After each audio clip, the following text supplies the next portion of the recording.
Apache Junction police say they are closer to identifying a teen found dead nearly 3 decades ago. Teaming up with genetic genealogists who have gathered new information in the case of Apache Junction Jane Doe. So could this cold case get solved soon? Fox 10's investigative reporter Justin Lum brings us the latest.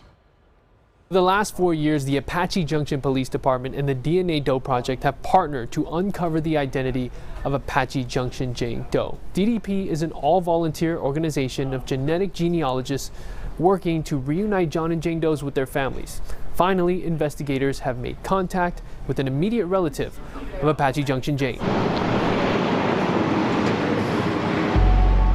Not much has changed in this desolate dirt lot since August 6, 1992.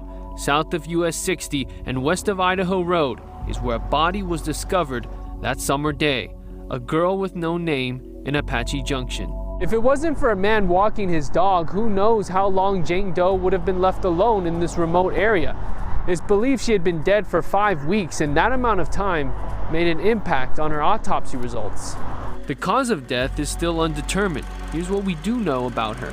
She's believed to be half Hispanic, a quarter African American, and a quarter Caucasian, in the age range of 16 to 18 when she died. Her height, about 5'1". Her weight, unknown. Her hair was brown and in a ponytail. She wore blue denim cutoff shorts, and her t-shirt had soccer balls on the front and back, the brand labeled Team Gear. She also wore a yellow metal ring and was found with a Phoenix Transit System token that read, "Valid for 1 student fare." In her left pocket was a fake paper penny. Jane Doe's teeth were described to be protruding. And in 2008, Officer Stephanie Bourgeois took over the case. For me, it's more about her family, her identity, and just giving her her name back. As the case got older a decade later, Bourgeois discovered the nonprofit DNA Doe Project, a team of genetic genealogists helping law enforcement across the country to identify the unidentified, using a DNA profile to reveal one's family tree. When we spoke to Apache Junction police last summer, they said they had the biggest lead yet in this nearly 30-year-old cold case.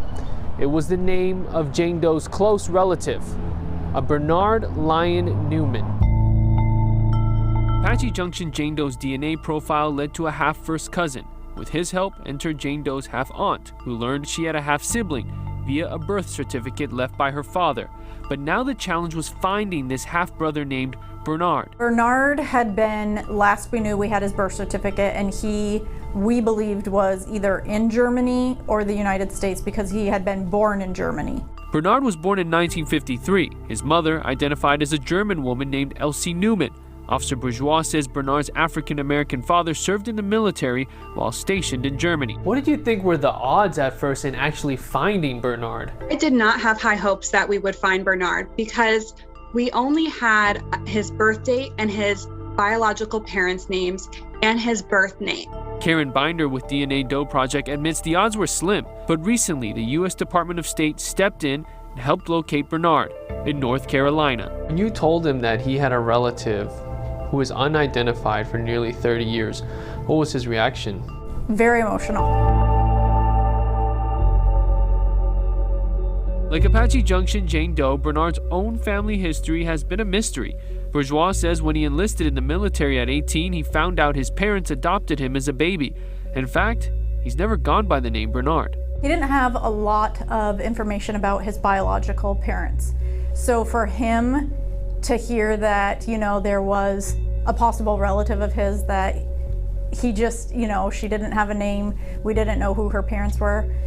He unfortunately doesn't have a lot of information because he didn't know his biological parents as well. He only knew his adoptive parents. But he willingly uploaded his DNA to GEDmatch, a global database where anyone can provide their DNA, and the match came back with answers. The man born as Bernard is Apache Junction Jane Doe's uncle. We realized that since he is a full uncle, he has a full sibling out there somewhere who is Apache Junction Jane Doe's father. The problem is he doesn't know much about his brother. What we don't know is the age of that sibling, if they were older or younger than Bernard, whether they were adopted to the United States, who they were adopted by, and how that person has a connection to Apache Junction Jane Doe.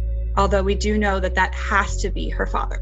And we tried to locate any siblings with birth certificates with maybe the same biological parents on them, but we just haven't had any luck. Now Bourgeois and Binder on the search for a man who's half African American and half German, possibly adopted by a military family with ties to New York. And at some point, this man met the mother of Apache Junction Jane Doe. A genetic map with international roots and a destination in Arizona. We're farther along in this case than we've ever been, and we've worked so hard, and Apache Junction Police Department has worked so hard, and we really hope that this is the year that we'll finally identify Apache Junction Jane Doe. If you know anything about Apache Junction Jane Doe's biological father based on the information provided, please contact AJPD. We have more information on fox10phoenix.com. I'm Justin Lum for Fox 10 Investigates.